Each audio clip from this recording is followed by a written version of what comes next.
जय जय श्री वृंदावन धाम।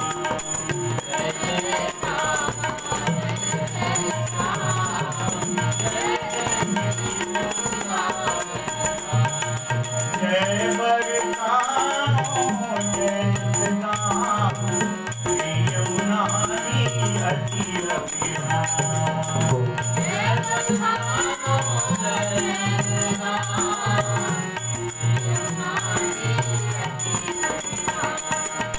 जय बरसानो जय जगन्नाथ, श्री यमुनानी अति अभिराम।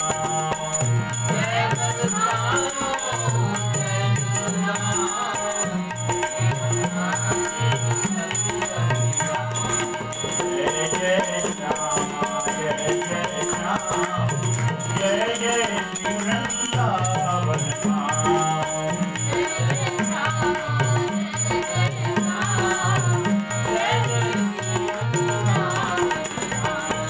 जय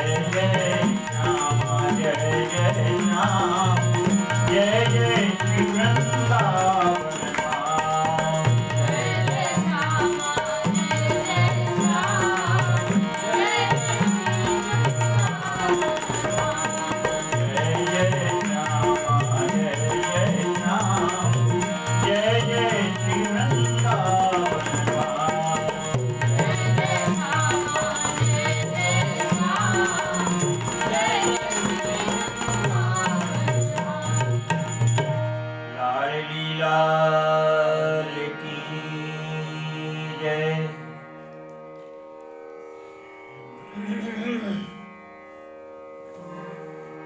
वंशी विभूषित कराल नवनीरदाभार, पीताम्बरादरुण बिंब फलाधरोष्ठार। पूर्णेन्दु सुंदर मुखादर विंद नेत्रात्, कृष्णात् परं किमपि तत्त्वमहं न जाने। गोधूलधूषरित कोमल गोप भेषं, गोपाल बालक सतैर्नुगम्यमान। सायं तने निज गृहे पशुवन्धनार्थं, गच्छन्तमच्युतशिशुं प्रणतोऽस्मि नित्यम्। वरहापीडं नटवरवपु, कर्णयो कर्णिकारं। बिभ्रदवासः कनककपिशं, वैजयन्ती च मालाम्। रन्ध्रान् वेणोरधरसुधया, पूरयन् गोपवृन्दे। वृन्दारण्यं स्वपदरमणं, प्राविशत गीतकीर्ति। अहोवतीयं स्तनकालकूटं, जिघांसयापायदप्यसाधि। लेभे गतिं धातृचितां, ततो नान्यं कं वा दयालुं शरणं व्रजे। त्वमेव माता च पिता त्वमेव, त्वमेव बन्धुश्च सखा त्वमेव। त्वमेव विद्या द्रविणं त्वमेव, त्वमेव सर्वं मम देवदेव। वृंदावन बिहारी लाल की जय।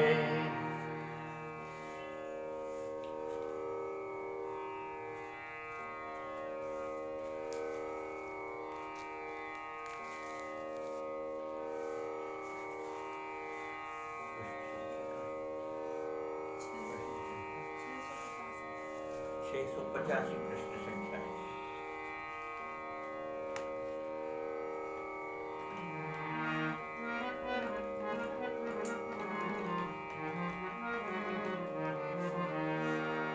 करपद नख रंग रंगे महावर, चरण सजा जाए।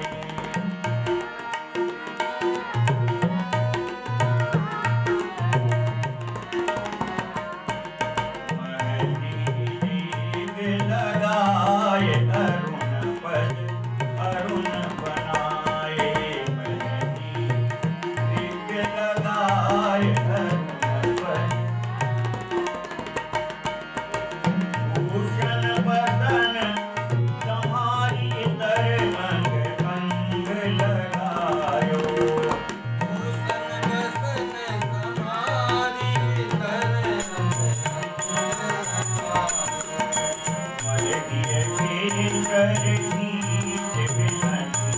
आदर दिखायो।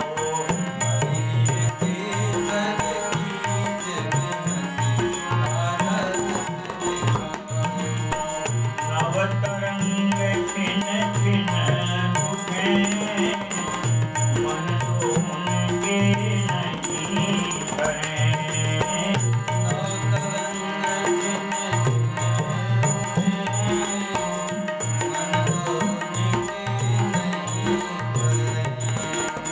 रूपा सबको पान मिले दर्पण मनो करे।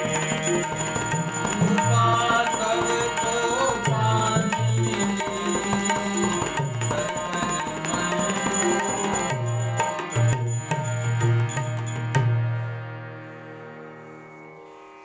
कल की कथा में अपन श्रवण कर रहे थे,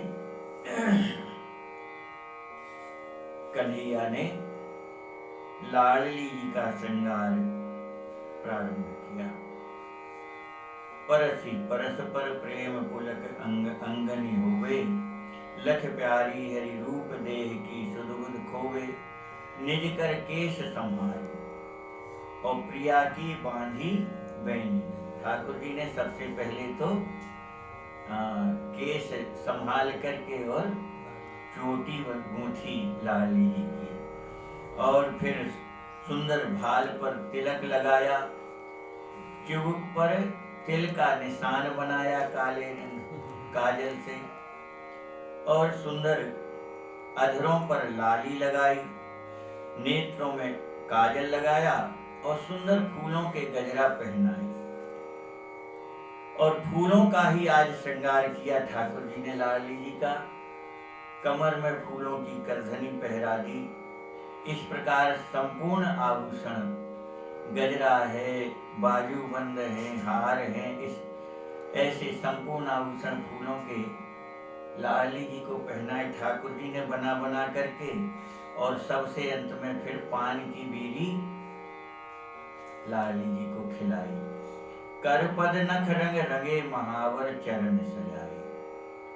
और अब लाडली जी के हाथों के नखून को रंग रहे हैं। चरणों में माहुर लगा रहे हैं। और दिव्य मेहंदी की रचना ठाकुर जी ने की। मेहंदी दिव्य रचाए अरुण पद अरुण बनाए। एक तो वैसे ही लाडली जी के चरण कमल के जैसे गुलाबी गुलाबी थे, उस पर और माहुर लगा दिए तो और गुलाबी हो गए, अरुण अरुण बनाए। अरुण तो थे ही और अरुणाभ स्वरूप हो गया था लाडली जी के चरणों का। माहुर का तो बड़ा विलक्षण प्रसंग रघुराज महाराज ने, रीवा नरेश रघुराज महाराज हुए जिन्होंने राम स्वयं पर लिखा, उसमें बड़ी सुंदर कथा लिखी। ठाकुर जी जब दूल्हा बने राम जी सरकार, तो दूल्हा तो जनकपुरी में बने, अवधपुरी से तो आए नहीं थे दूल्हा बन के, जनकपुरी में दूल्हा बने, तो सारा श्रृंगार जनकपुरी में होना था।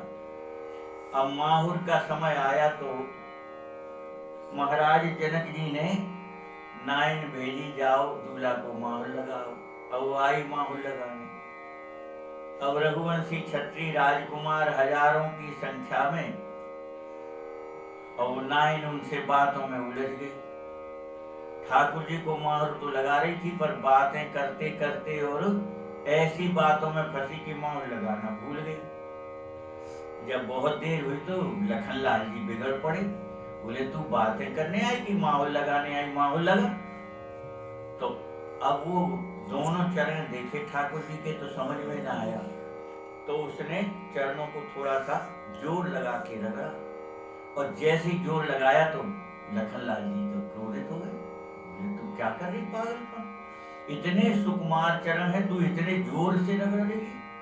ठाकुर जी को कष्ट होगा, बोले सरकार हम तो ये देख रहे कि हमने 2 चरणों में से एक में माहौल लगा लिया था, अब देख रहे तो दोनों एक से लग रहे, तो हम थोड़ा रगड़ के देख रहे थे कि जिसमें माहौल लगा होगा तो छूट के हाथ में तो आएगा थोड़ा। तो ठाकुर जी ने मुस्कुराते हुए कहा कि नायन तुम्हें तो समझ में नहीं आ रहा माहौल, पर हम बता देते माहौल किस पैर में लगा, सरकार आप ही बता दो। तो ठाकुर जी उठ के खड़े हुए, जो विराज रहे थे खड़े हुए, तो खड़े होकर के एक पैर को उठाया, फिर भूमि पे रखा, फिर दूसरा पैर उठाया, फिर भूमि पे रखा। वो सब हंस रहे थे, सरकार जी क्या व्यायाम कर रहे हो क्या? तो ठाकुर जी ने मुस्कुराते हुए कह दिया कि नायन भाई, इस पैर में माहौल लग गया, ये रह गया। अब तो लक्ष्मण जी ने पूछ लिया, सरकार वो लगाने वाली नहीं बता पाई तो आपको कैसे पता कि किस पैर में लगा? तो मुस्कुराते हुए रघुनाथ जी ने कहा कि भैया जिस पैर में थोड़ा भारीपन लग रहा है तो हम समझ गए इसमें माहौर लगा है। यानी ठाकुर जी को माहौर का भी भार चरण में एहसास हो रहा है, अनुभव हो रहा है। तो ऐसे सुकोमल चरण कमल की पंखुड़ी के ही जैसे कोमल है, वैसे ही रक्ताभ है, लाल लाल हैं, अरुण हैं, और ऐसे चरणों में ठाकुर जी ने भी आज मेहंदी लगाई है। और भूषण बसन समार इतर अंग अंग लगाए, सुंदर वस्त्र आभूषण संभाले लाली जी के, और फिर सबसे बढ़िया सुगंधित इत्र लगाया ठाकुर जी ने लाली जी को। भूषण बसन समार इतर अंग अंग लगायो। देखो हर चीज की एक विधा है, तरीका है। इत्र लगाना भी सबको नहीं आता, कई लोग इत्र लगाते तो कपड़े में दाग ही लग जाता, ऐसे थोड़ी लगाया जाता। तो कपड़े में इत्र कैसे लगाना चाहिए ये भी एक तरीका होता है।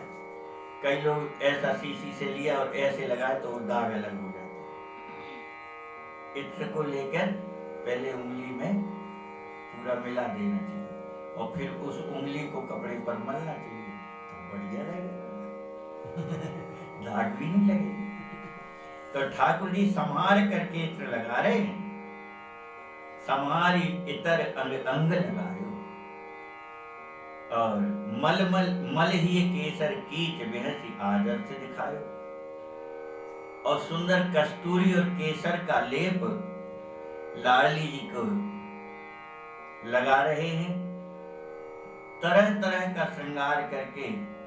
और फिर जब पूर्ण श्रृंगार हो गया तो मुस्कुराते हुए ठाकुर जी ने लाडली जी को दर्पण दिया कि किशोरी जी अब आप अपने श्रृंगार को देखो इसमें। तो ठाकुर जी श्रृंगार के लिए दर्पण दिखा रहे थे। नौ तरंग छिन छिन उठे मन दोवन के नहीं बने। दर्पण ठाकुर जी दिखा रहे थे एक हाथ में लेकर के कि लाली जी आप देखो कैसी लग रही हो आप। तो लाली जी देखें तो श्याम सुंदर दिखाई दे रहे थे, और श्याम सुंदर दर्पण देखें तो लाली जी दिखा रही। तो दोनों के नहीं भरे, दोनों एक दूसरे की शोभा देख रहे थे। ठाकुर जी तो कह रहे थे आप अपना श्रृंगार देखो, पर जब लाली जी शीशा में देखी दर्पण में तो कन्हैया के दर्शन हो रहे थे, तो कन्हैया को देखने लगे। और कन्हैया तो देख ही रहे थे लाली जी के श्रृंगार को शीशा में कैसी सुंदर लग रही। एक दूसरे के स्वरूप का रसपान करने लगे। रूपा सब को पान मिल दर्पण मह दो करें। एक दूसरे के रूप रस का पान दोनों जन करने लगे। दो रस मह पगे प्रेम की बंधे दूर से।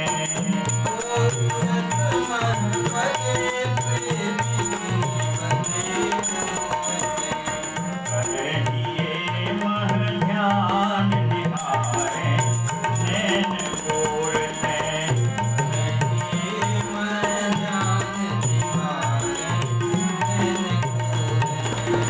झुक झुक झूमत वदन विरह संताप मिटावे।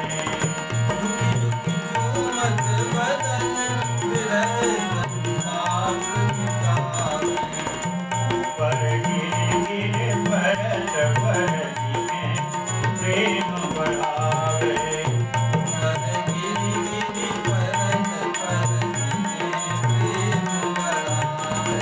अरकत परकत परत पर बहत तरंगनि मह भये।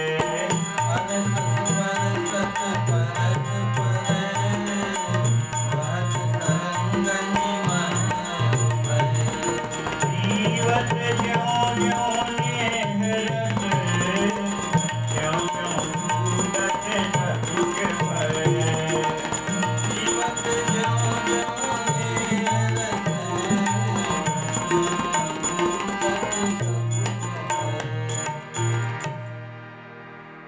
दो रसमय पगे प्रेम की बंधे डोर से। प्रेम की डोर में दोनों ऐसे बंध गए कि अब छूटना संभव नहीं है। मोते तोड़ी न छोड़ी जाए, जीनी जीनी प्रेम की डोरी मोते तोड़ी न छोड़ी जाए। ऐसी प्रेम की डोर में बंध गए, प्रेम के रस में सराबोर हो गए दोनों। करे ही मह ध्यान निहारे नैन कोरते। एक दूसरे के स्वरूप का हृदय में स्वरूप उतर ही गया और तिरछी चितवन से एक दूसरे को देखते हैं। निहारे नैन कोरते, नैन कोरते यानी तिरछी दृष्टि से एक दूसरे के दर्शन करते हैं। और प्रेम के आवेग में इतने बेहवल हो गए, इतने बेहवल हो गए, झुक झुक चूमत बदन विरह संताप मिटावे। अभी जो वियोग हो गया था, विरह में व्याकुल थी लाडली जी, तो ऐसा नहीं कि ठाकुर जी को वियोग नहीं था, ठाकुर जी भी व्याकुल थे लाडली जी के वियोग से। तो दोनों की व्याकुलता इतनी बढ़ गई कि अब जब मिले तो झुक झुक चूमत बदन, एक दूसरे के कपोल पर चूमा लेते हैं, चुम्बन करते हैं। और प्रेम के कारण देह शिथिल हो रही है। तो दोनों जब एक साथ खड़े हुए गलबहियां डाल के, तो ऐसे लग रहे थे मानो एक दूसरे के ऊपर गिरे पड़ रहे हों। ऊपर गिर गिर परत परसी के प्रेम बढ़ावे। एक दूसरे का आलिंगन करते तो ऐसे लगते मानो एक दूसरे के ऊपर गिरे पड़ रहे हों। अरसत परसत परस पर बहत तरंगन मह उभय। इस प्रकार से आलिंगन के कारण एक दूसरे से और स्पर्श होता है तो प्रेम की तरंगों में मानो बह गए दोनों जन, बहत तरंगन में उभय। और पीवत ज्यों ज्यों नेह रस, त्यों त्यों छूटत सकुच भय। जैसे जैसे प्रेम अनुराग बढ़ता जा रहा है, वैसे ही संकोच और सारा भय, प्रेम का वियोग का भय छूट गया दोनों जन का। श्यामा श्याम सजाए राज मंडल मंगलाए। श्यामा श्याम सजाए राज मंडल मंगलाए। निर्की कहनारी श्याम के रूप बनाए। निर्की कहनारी श्याम के रूप बनाए। गोपिन के बीच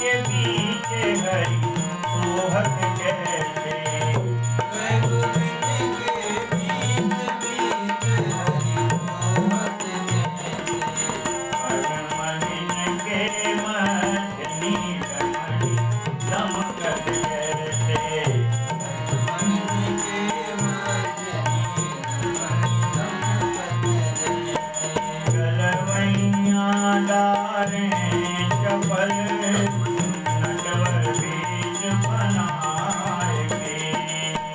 गलवैया डारे चपल नटवर भेष बनाएंगे। आता थी कहीं नजर नाच ताल मिलाएंगे। आता तेरी गई हंसत नाचत ताल मिलाएंगे। श्यामा श्याम सजाए रास मंडल मनमाए। अब जब लाली जी का श्रृंगार पूरा हो गया तो कन्हैया लाली जी को लेकर के रास मंडल में पधारे। अब ये रास मंडल कौन सा है? यही जो बंसी बट है ना, रमण रेती बंसी बट, यही तो रास स्थली है। रमण रेती रास स्थली है भगवान की। तो वहां उस रास स्थली में ठाकुर जी लाली जी को लेकर के पधारे। अब जय निरखी तह नारी श्याम ते रूप बनाए। अब अकेली लाली जी के साथ रास करते तो बाकी गोपियों को सुख तो मिलता नहीं और बड़ा कष्ट और होता। तब ठाकुर जी ने अपनी योग माया का स्मरण किया और योग माया के प्रभाव से जितनी गोपियां थीं उतने ही स्वरूप में ठाकुर जी प्रकट हो गए। श्याम ते रूप बनाए। कितने? बोले जितनी थी, जितनी गोपियां उतने ही ठाकुर जी और स्वरूप से प्रकट हो गए। और दो गोपिन के बीच बीच हरि सोहत कैसे, और दो गोपियों के बीच में ठाकुर जी, एक गोपी छोड़ फिर ठाकुर जी, एक गोपी छोड़ फिर ठाकुर जी, एक गोपी छोड़ फिर ठाकुर जी। इस प्रकार से ठाकुर जी और उन गोपियों के बीच बीच में प्रकट हो गए। स्वर्ण मणिन के मध्य नील मणि दमकत जैसे। गोपियां एकदम गौरवर्ण है, स्वर्ण के समान अंग की कांति है। अब ये तो सांवरे सलोने। हाँ, बेचारे कवियों पर बड़ा संकट रहा, लिखने वाले कवियों पर बड़ा संकट रहा। अब ठाकुर जी है परब्रह्म परमात्मा है तो काला थोड़ी लिख सकते, तो श्याम शब्द लिखा। फिर बोले श्याम माने होता वो ही है परंतु थोड़ी सी मर्यादा से लिखने के लिए फिर श्याम लिखा। तो गोरी गोरी गोपियों के बीच में कन्हैया कैसे लग रहे थे? मानो नीलमणि प्रकट हो गई। ऐसी प्रकाश की आभा, नीलाभ प्रकाश फैल रहा था दो दो गोपियों के बीच से, मानो नीलमणि प्रकट हो गई हो। गलवैया डारे चपल। हर गोपी के गले में ठाकुर जी की बांह थी, गलवैया डाले थे, नटवर भेष बनाए। और नृत्य के लिए ठाकुर जी ने ऐसा सुंदर स्वरूप बनाया, नटवर वेश बनाया और गले में बाण डाल करके मंद मंद मुस्कुराते हुए ठाकुर जी ने नृत्य प्रारंभ किया। ताथे कह हंसत नाचत ताल मिलाए। ताथे ताथे मृदंग के बोल जो हैं वह बोल बोल करके ठाकुर जी और नाचने लगे। और नाच में साथ साथ में गोपियां भी नाच रही हैं। ठुमुक ठुमुक करके ठाकुर जी नाच रहे थे। एक भी गोपी का चरण जो है वो बिना ताल के नहीं था, सब ताल पर चरण गिर रहे थे। इस प्रकार से नृत्य शुरू हुआ एक सुंदर लय में, और सब गोपियां ठाकुर जी के अनुकूल रूप ही नृत्य करने लगी। जैसे ठाकुर जी नाचते वैसे गोपियां नाचती, एक का भी चरण ताल से हटता नहीं है। ऐसे सुंदर ताल में लयबद्ध होकर के सब गोपियां नाचने लगी और गोपियां प्रेम से भर गईं। यह जैसे ही अनुभव हुआ कि हमारे प्रीतम हमारे साथ नाच रहे हैं। इतना स्मरण आते ही गोपियों का तो क्या कहना, प्रेम से हृदय लबालब भर गया, रोमांच होने लगा उन्हें। इस प्रकार से इसी क्रम में नृत्य चलने लगा। ताता थे करे फिरे ये मन हर सावे, ताता थे करे फिरे कोई परत पर परत पुर हरी पुनि पुनि आवे,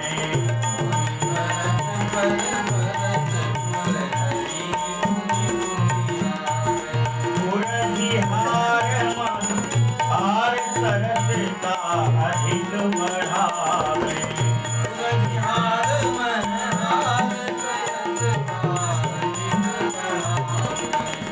ये चंद्रिका मोर मुकुट मन लट सट जावे,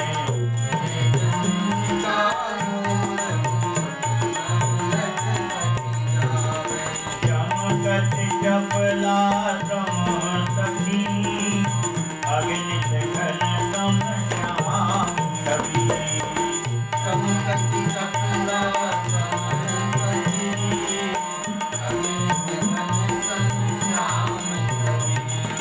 अनुपम रास विलास की उपमा को करे सके कवि,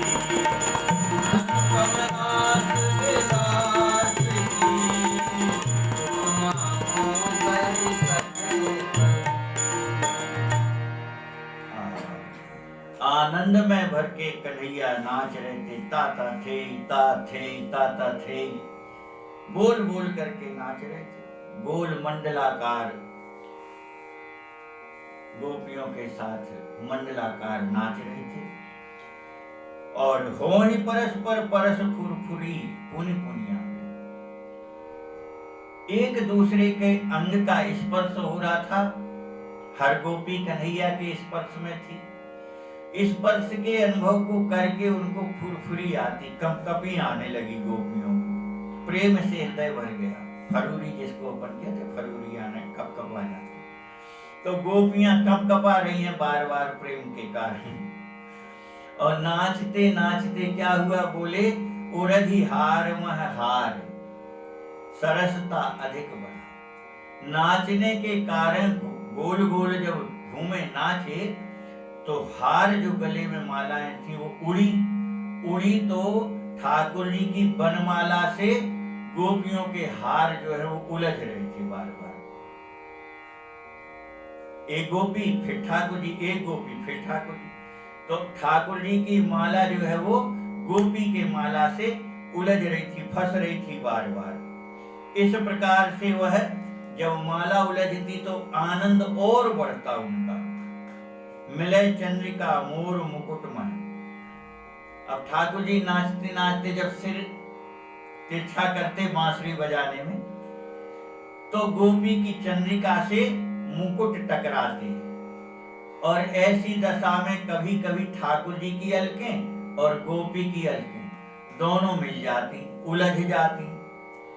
मिले चंद्रिका मोर मुकुट में और लट सट जावे। ठाकुर जी के केस और गोपी के केस आपस में उलझ जाते हैं। चमकत चपला सम सखी, और बिजली के समान तेज उन गोपियों का ऐसे चमक रही थी मानो बिजली चमक रही। और हर गोपी के बीच में एक कन्हैया थे, तो कैसी शोभा लग रही थी, मानो घने काले काले बादल में बिजली चमक रही, क्योंकि उतने कन्हैया थे जितनी गोपियां थी। तो कैसी शोभा हुई, बोले ऐसे लग रहा था मानो घने घने काले बादलों में बहुत सी बिजली चमक रही हो। अनुपम रास विलास। अब उस रास के विलास को कैसे कहा जाए, हम आप सब संसारी विषयी जीव हैं, पर उस दिव्य रास के वर्णन को हम आप कैसे कह सकते हैं। बस वह तो ये है कि अपनी वाणी, अपने मन को धन्य करने के लिए, कृतकृत्य करने के लिए अपन सब कहते हैं, परंतु यथार्थ जो उसका रस है, जो उसका सुख है, उसको कह पाना तो संभव नहीं है। उपमा को कर सके कवि। ऐसा कौन कवि है जो उस समय ठाकुर जी और गोपियों की कोई उपमा दे सके? तो ऐसा संसार में कोई कवि पैदा नहीं हुआ जो उनको उपमाएं दे सके, और देगा तो वो सब झूठी बैठेंगे। क्यों? उनके समान कोई नहीं है, अनुपमेय है ठाकुर जी। ब्रज युवतिन के कंठ डारि कर नृत्यत नटवर,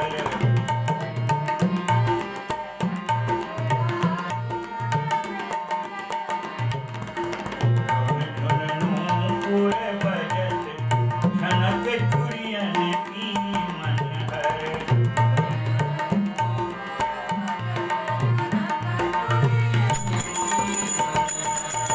तिलक दीन कटी केस लोल लोचन अति चंचल। तिलक दीन कटी केस लोल लोचन पीताम्बर संग मिलत तिलक युवतिन के अंचल। पीताम्बर संग मिलत पग पटकत कुंडल हिलत, मुख मटकत लचकत कमर। पग पटकत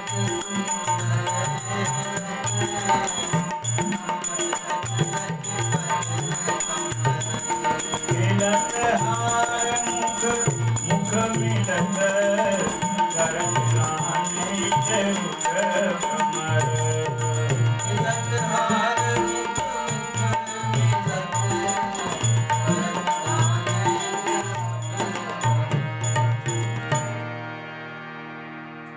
ब्रज युवतिन के कंठ डारि कर नृत्यत नटवर। उन ब्रज गोपियों के गले में गलबैया डाल डाल के ठाकुर जी आज ठुमुक ठुमुक करके रुंझुन रुंझन अपने नूपुरों को बजाते हुए नृत्य कर रहे थे ठाकुर जी।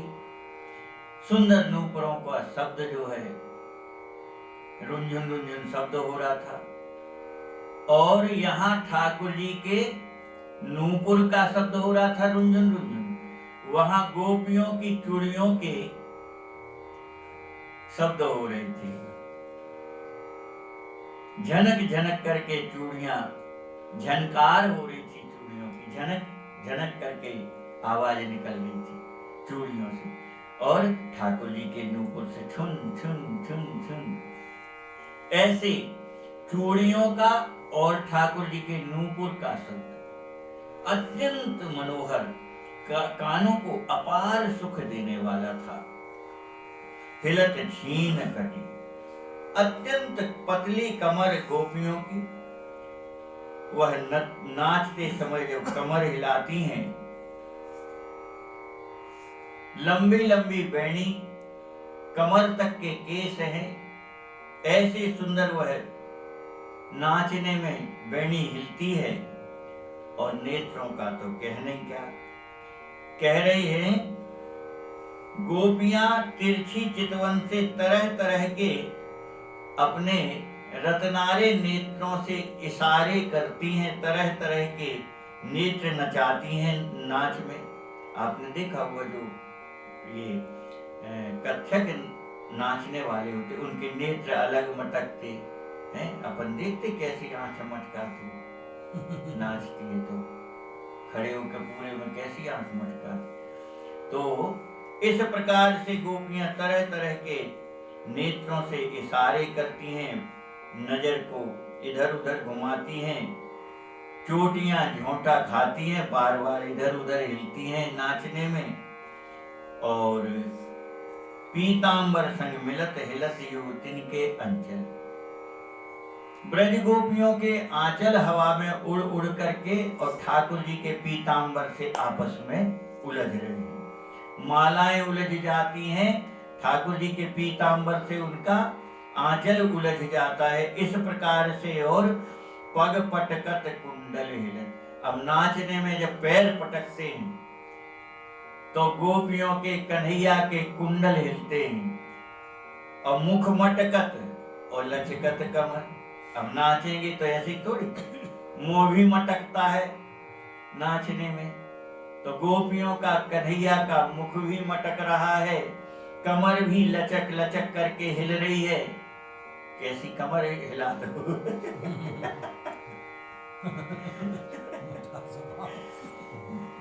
तो नाचने में कमर भी हिला रही हैं मटक मटक करके, और मुख भी मटका रही है इधर उधर।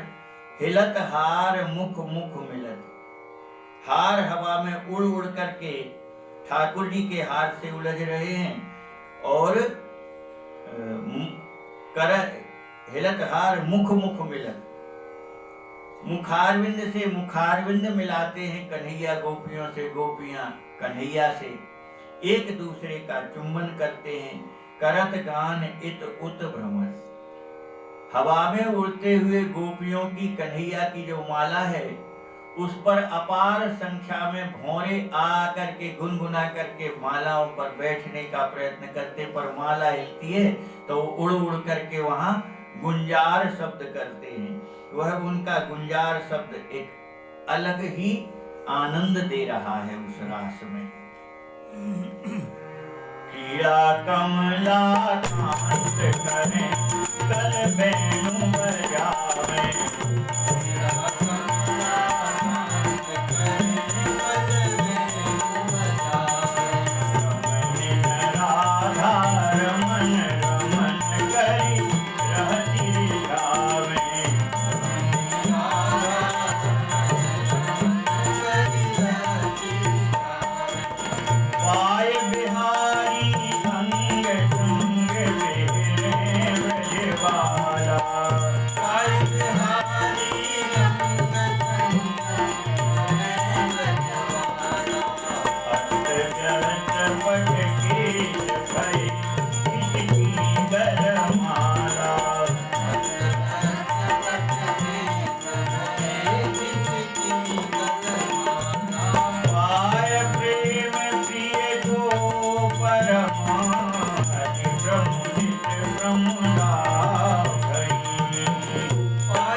कमला कांत करे कल बेणु बजावे। उस समय ठाकुर जी एक हाथ गोपी के गले में डालते, दूसरे हाथ से बांसुरी बजाते। मधुर मधुर तरह तरह की तान बांसुरी से निकाल रहे हैं, और ऐसी कमनीय क्रीड़ा कर रहे थे। वह रास बिहारी सरकार गोपांगनाओं के साथ रमण करते हुए दिव्य रस का सुख उन ब्रजांगनाओं को आज प्रदान कर रहे हैं। ऐसा सुंदर रास का सुख दे दे करके उन गोपांगनाओं को और प्रसन्न कर रहे हैं, रिझा रहे हैं। पाय बिहारी अंग संग बिहने ब्रजवाला, रमण बिहारी सरकार के अंग का संग पाकर के और गोपियां प्रेम में बेहवल होकर के उस कुंज में विहरण करने लगी ठाकुर जी के साथ। अस्त व्यस्त पट केश भये किसकी गलमाला, और उस बेहवल दशा में गोपियों को अपने देह की सुध नहीं रही। तब वस्त्र आभूषण, बैणी जो गुथी हुई थी वो बैणी सब अस्त व्यस्त हो गए। गले की मालाएं खिसकने लगी और प्रिय के परस, प्रीतम के स्पर्श से उनके स्वरूप का और आलिंगन का सुख पाकर के वह अत्यंत प्रेम से आनंद से भर गई। उनके अंग अंग शिथिल होने लगे प्रेम के कारण, और मदमस्त मतवाली सी होकर के रह गई गोपियां। पुनि पुनि पर जुआवत रस पर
ठाकुर जी के अधरों से अधर मिलाती हैं और कभी कभी अधरामृत का पान करती हैं और ठाकुर जी को भी कराती।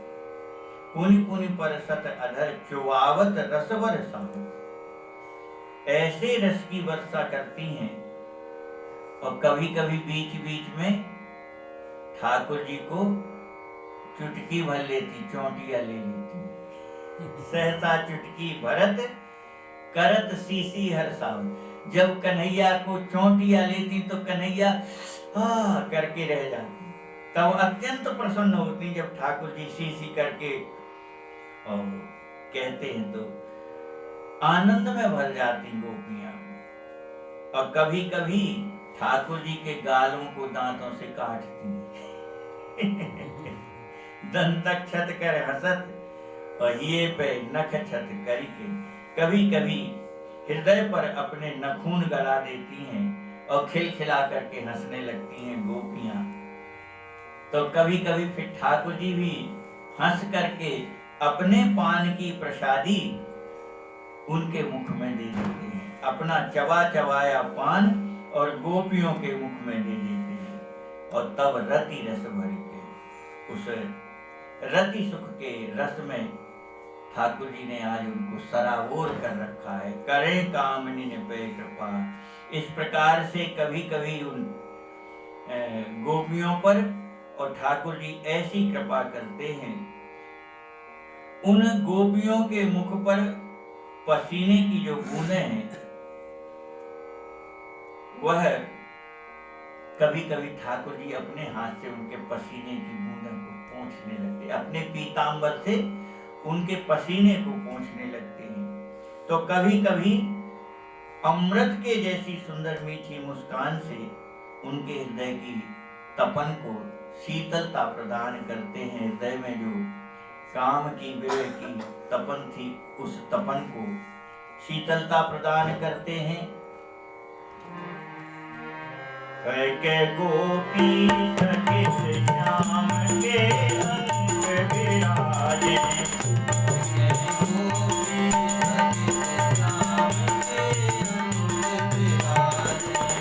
ललना ललित दुकूल पीत पट मिल अति राजे।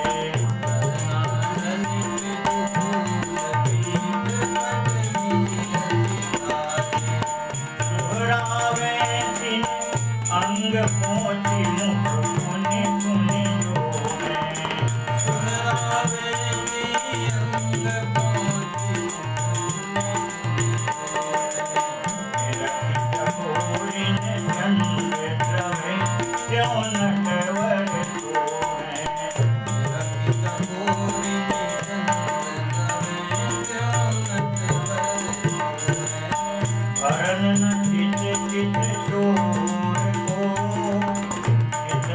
अपलग हरी घड़ी,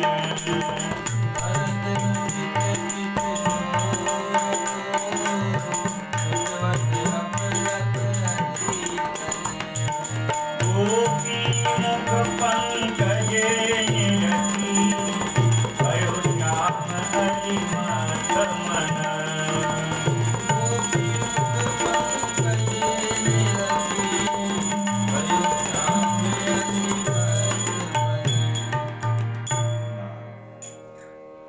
अब रास करते करते, नाच करते करते गोपियां थक जाती हैं। और जब थक जाती हैं तो ठाकुर जी अपने अंक में बिठाते हैं। अंक में जब ठाकुर जी गोपी को बिठाते हैं तो ठाकुर जी के पीतांबर वस्त्र उनके नीलाभ वस्त्र आपस में मिलकर के अपार शोभा प्रकट कर देते हैं। सुहरावे तिने अंग पहुंच मुख पुनि पुनि जो है। ठाकुर जी उनके अंग सहलाते हैं, थक जाती हैं तो अंग सहलाने लगते। ठाकुर जी अपना कर कमल उनके अंग अंग पर फिराते हैं और पसीने से लथपथ उनके मुखारविंद को पोंछने लगते हैं। अंग अंग पर पसीना जहां आया उसको पोंछते हैं। सुहरावे तिने अंग पोंछ और मुख पुनि पुनि जो है। और बार बार उन गोपियों के मुखारविंद को देख रहे हैं केवल गोपियां भर ठाकुर जी पर मोहित नहीं है, नहीं, ठाकुर जी भी उन गोपियों पर वैसे ही मोहित हैं जैसे गोपियां ठाकुर जी पर मोहित। अभी गोपियों की दशा सुन रहे थे, अब ठाकुर जी की दशा ऐसी हो गई, पुनि पुनि जो है, बार बार गोपी के मुखारविंद को देखते हैं। निरख चकोरिन चंद्र द्रवे त्यो नटवर सोहे, और टकटकी लगा करके कन्हैया गोपियों के मुख के दर्शन कर रहे हैं। मुख चंद्र, उनके चंद्रमा के समान सुंदर मुख को टकटकी लगा करके वैसे ही देख रहे हैं जैसे चकोरी चकोर चकोरी चंद्रमा को देखते हैं, ऐसे ही चकोर के समान टकटकी लगा करके और कन्हैया गोपी के मुख चंद्र को निहारते हैं। चितवत अपलक अलीगन भरन ना चित चित चोर को। ठाकुर जी का चित्त उनके दर्शन से भर नहीं रहा है, जैसे जैसे देखते तैसे तैसे और प्यास बढ़ रही है और प्रेम बढ़ रहा है। आपलक, पलक नहीं गिरता है, इस प्रकार से टकटकी लगा करके देखने लगे। ऐसा लग रहा था मानो श्याम सुंदर है, सांवरा रंग है, तो ऐसे लग रहे थे मानो मुंह, गोपी का मुंह तो है कमल का पुष्प और ठाकुर जी हैं भौरा, मानो वह भौरा पराग का रसपान करने के लिए कमल पुष्प पर जैसे मंडराता है ना, ऐसे ही लग रहा था मानो गोपी के मुखारविंद रूपी कमल पर सुंदरता रूपी पराग को पान करने के लिए श्याम सुंदर कन्हैया रूपी भौरा उसके मुखारविंद पर मंडरा रहा है। इस प्रकार से ठाकुर जी टकटकी लगा करके भाव सहित गोपियों के दर्शन करते हैं।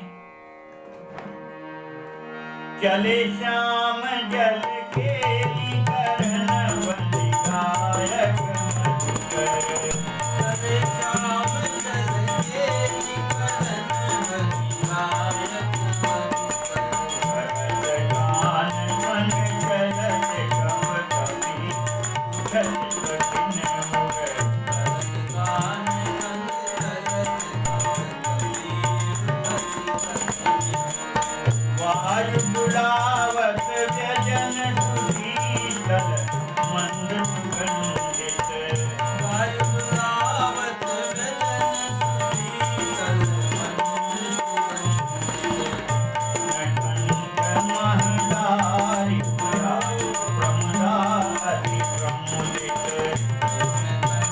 महदारि पुरा प्रमदाति प्रमुदित, करे निन संग जल घेरि जऊँ, करे कही अति हरती,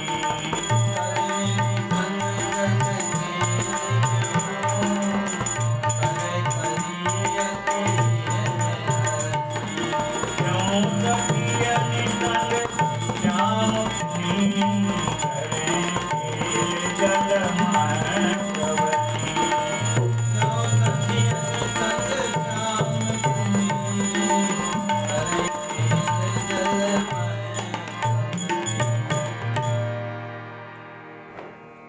और रास में नाचते नाचते और पसीने से लथपथ हो गई गोपियां, कन्हैया भी पसीना से लथपथ हो गई और एकदम गर्मी पड़ी। तब ठाकुर जी ने विचार किया कि सखियों बहुत गर्मी लग रही है, अब तो मन हो रहा कि ऐसे पसीने से लथपथ गर्मी लगने पर स्नान हो जाना चाहिए। तो चले श्याम जल केली करण बनी गायक मधुकर, स्नान करने जल क्रिया करने के लिए ठाकुर जी ने गोपियों से कहा। और जब ठाकुर जी के साथ गोपियां स्नान करने चली तो अपार संख्या में जो भौरा मालाओं पे मंडरा रहे थे ना, वो सारे भौरा गुनगुन करते मानो सुंदर गायक बनकर के मधुर स्वर से गाते हुए गोपियों और कन्हैया को स्नान कराने ले जा रहे हो, ऐसी सुंदर शोभा बनी। करत गान संग चले चलत कप कपी उठत सखिन, और जब स्नान करने यमुना की ओर चले तो गोपियां और प्रेम में भर के उनका हृदय जो है बार बार पुलकित हो रहा है, रोमांच हो रहा है गोपियों को। वायु डुलावत व्यजन सुशीतल मंद सुगंधित। उस समय पवन देव शीतल मंद सुगंध वायु से उन गोपियों की और ठाकुर जी की मानो सेवा कर रहे हैं, उनके पसीने को लथपथ देख करके। और पवन देव मानो पंखा जलने लगे हैं मंद मंद वायु से, सुगंधित वायु से। ऐसी शोभा बनी। और कर्णिन संग जल केली ज्यों करें करी अति ही है। जैसे जल क्रिया तो सभी करते हैं, परंतु जल क्रिया में जब आनंद की बात आती तो सबसे श्रेष्ठ हाथी हथनी की जल क्रिया को माना गया। उनकी विशेष जल क्रिया का आनंद होता है। तो कह रहे हैं वह हाथी हथनी के तरह जल क्रीड़ा करने के लिए ठाकुर जी उन गोपियों को गलबनिया डाले और ले चले यमुना जी में। तो उसी प्रकार से आनंद में भर करके और एक दूसरे पर जल उलीचने लगे यमुना में जाकर के। गोपियां कन्हैया पर उलीचती हैं, कन्हैया गोपियों पर जल उलीचते हैं। इस प्रकार से जल क्रीड़ा करने लगे। और त्यों सखियन संग श्याम पुनि करें खेल जल मह प्रवेश। बहुत देर तक यमुना जी में जल क्रीड़ा होती रही। विविध भांति जल खेली करी हरि बाहर आए। विविध भांति जल खेली करी हरि बाहर आए। निपट पहिले प्रियन संग वन उपवन धारे। निपट पहिले प्रियन संग वन उपवन धारे। भद्रलोह श्रीकाल बकुल भांति महावन। भद्रलोह श्रीकाल बकुल भांति महावन। हरे कुमुद अरुगान बारहों श्री वृंदावन। हरे कुमुद मधुकान बारहों श्री वृंदावन। बारह बन उपवन बहुत केली केत की रात भर। बारह बन उपवन बहुत केली केत की रात भर। श्रेष्ठ साई बन के मधुम ललित सुख बन विमल। साई बन के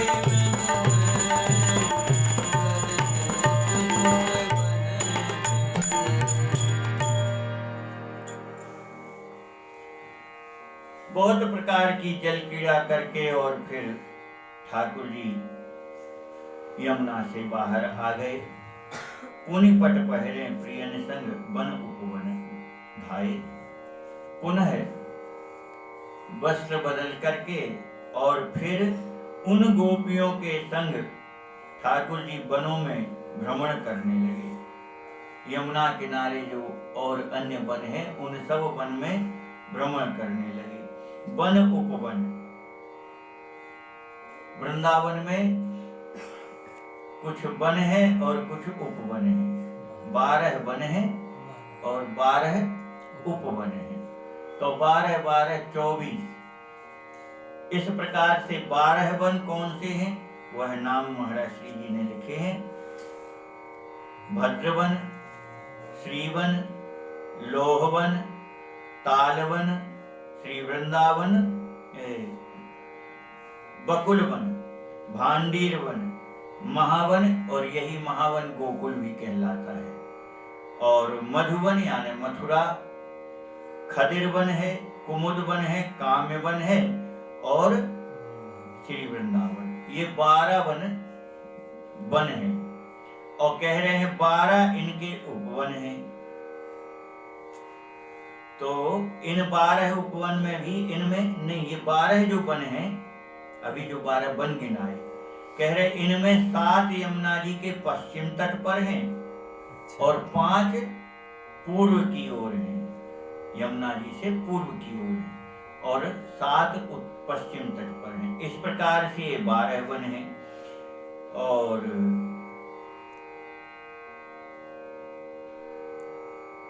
केलिवन, केतकी, रासस्थली, शेष सायिका वन, केमद्रुम, सुललित वन, उत्सुक वन तथा कदम्ब वन, खंडक वन, नंदन वन, नंदीश्वर वन, नंदन खंडन वन, पलाश वन, अशोक वन, सुगंधी मादन वन, अमृत भोजन स्थल, सुख प्रसाधन वन, वत्सहरण वन, श्याम पूर्ण वन, उदधिग्राम, वक्रवन, भानुपुर, संकेत, द्विपद, बाल क्रिया, धूसरी, नानाविध रसमय क्रीड़ावन, नाना लीला रस स्थल, गविस्तार, विस्तंभ एवं रहस्य आदि यह उपवनों में ठाकुर जी उन गोपियों को लेकर के विचरण करने लगे। इस क्रम में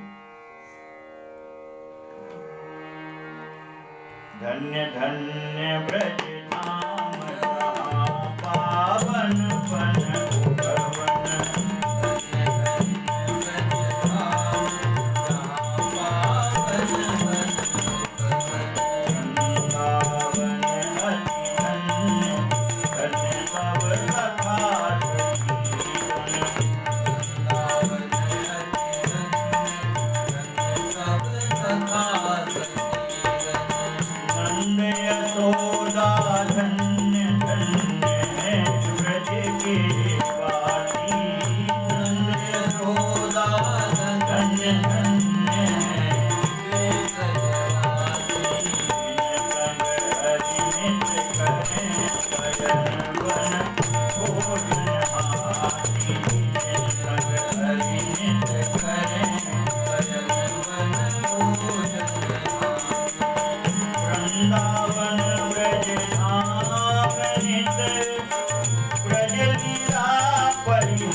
धन्य धन्य ब्रज धाम जहाँ पावन वन उपवन। सूत जी महाराज कह रहे हैं धन्य है वह वृंदावन, धन्य है यह ब्रज क्षेत्र, ब्रज मंडल, ये सारी भूमि धन्य धन्य है जहाँ ऐसे पवित्र वन है, ऐसे पवित्र उपवन विराज रहे हैं। और वृंदावन अति धन्य धन्य सब सखा सखी है। उन वनों में भी वह वृंदावन का तो क्या कहना, वह तो परम धन्य है। और वहां निवास करने वाले गोप गोपियां ग्वाल ये सब जो कन्हैया के सखा हैं वह भी परम धन्य है, अति धन्य धन्य है। और नंद यशोदा धन्य धन्य है ये ब्रजवासी। नंद बाबा यशोदा मैया धन्य धन्य है और ब्रज में रहने वाले सभी जीव धन्य धन्य हैं। क्यों कह रहे हैं जिन संग हरि नित करें शयन वन भोजन हासि। जिन जीवों के बीच में सहजी वह परब्रह्म परमात्मा ऐसी मधुर लीला कर रहे, कैसी, बोले उन्हीं ग्वाल वालों के साथ सो जाती। अब थक गए, दोपहर में गैया चराते चराते खेल खा लिए, अब थक गए तो मन सुखा, मोए तो नींद आवे भैया, मैं तो सोऊंगो। अब तो मन सुखाने का लाला, कोई बात नहीं, मेरी जान पे सिर रख ले, सो जा। तो जिन सखाओं के साथ कन्हैया ऐसी लीला कर रहे हैं, जिनके साथ बैठ करके भोजन पा रहे हैं, और प्रसाद पाने की लीला तो सारा संसार जानता है, जिसको देख करके ब्रह्मा जी मोहित हो गए। ये कैसा परमात्मा, क्यों? अब बताओ, ग्वाल वाल अहीर, उनके साथ ठाकुर जी ने कोई भेद ही नहीं रखा। वो कहता, लाला ओ आज तो मैया ने बड़ी जोरदार छाछ भेजी है, और पी करके फिर चुस्की लेकर के कहता, बहुत आज तक तूने पी नहीं होगी। अब कन्हैया कहते, नहीं हमें पिला। अरे नहीं, हम नहीं देंगे। झपट करके उससे छुड़ा करके कन्हैया पी लेते। आम का मौसम होता तो ग्वाल चढ़ाते, आम चूसते, ओहो कन्हैया इतना मीठा आम तूने आज तक न खाया होगा, तो मुंह दे दे। मैं नहीं दूं। बस ऐसे करते करते मौका देख करके कन्हैया ने उसके हाथ में दिया एक हाथ, तो आम छुटक के जैसे ही गिरा, ठाकुर जी ने उठाया और चूस के बोले, भैया तू तो ठीक कह रहा, सच में आम तो बहुत मीठा, मैंने तो पहली बार पाया। ले ब्रह्मा जी देख रहे थे, मोह हो गया। तो जिन सखाओं के साथ ठाकुर जी ऐसी लीला करते हैं, कह रहे उनके भाग्य की सराहना कौन कर सकता है। वृंदाव्रज धाम नित्य ब्रज लीला परिहास में, कह रहे हैं वृंदावन धाम जो है ये ठाकुर जी का नित्य धाम है। यहाँ नित्य ठाकुर जी इसी प्रकार की लीलाएं करते रहते हैं। हास्य विनोद क्रीड़ा ये सब लीलाएं ठाकुर जी वृंदावन में नित्य ही करते रहते, आज भी होती हैं। भगवान जिन पर कृपा करते हैं ऐसे संतों को उस दिव्य लीला के आज भी उसी वृंदावन में दर्शन होते हैं। हम सब कलयुगी विषयी जीव, इसलिए हमको वह वृंदावन की लीलाओं के दर्शन नहीं होते और विषय भोग ही देखते रहते हैं। वहां जाकर के भी हम वृंदावन जाकर के भी हम हमारी दृष्टि विषय भोगों पर ही बनी रहती है। तो ऐसी वह वृंदावन, वह भी वहां के गोप नित्य हैं, गोपियां नित्य हैं, गैया नित्य हैं, गोष्ठ नित्य हैं, गौशाला नित्य है वहां की। जैसे ठाकुर जी नित्य हैं, ऐसे वहां का सब कुछ नित्य ही है। ये कभी नष्ट नहीं होता, नश्वर नहीं है, ये नश्वर नहीं है वहां का वह ब्रज, वह तो सदैव उसी प्रकार बना रहता। जैसे ठाकुर जी नश्वर नहीं है, ऐसी उनका धाम भी नश्वर नहीं है। ऐसी वह रास विलास की नित्य लीला भी नित्य ही होती है, कभी उसमें विराम नहीं होता, कभी इनका नाश नहीं होता। यह गोलोक की लीला इस दिव्य धरा वृंदावन धाम में नित्य आज भी होती रहती है।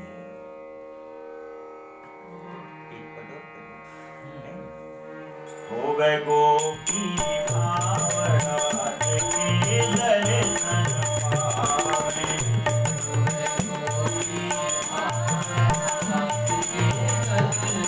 पावे, अभिमानी नर नारी नहीं कह पट पावे।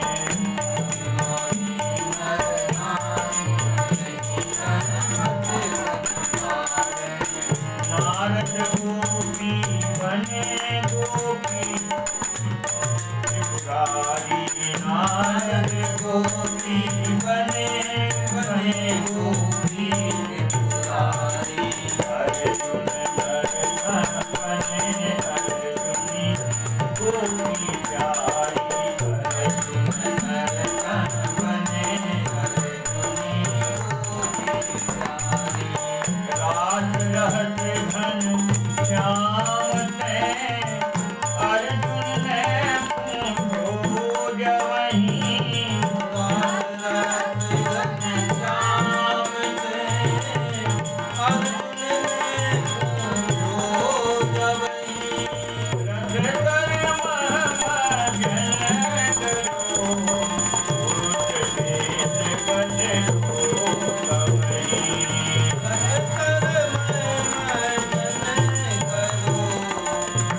जिसमें गोपी भाव बना हो, उसी दिव्य आत्मा को आज भी वृंदावन के उस दिव्य रास के दर्शन वहां हो जाते हैं।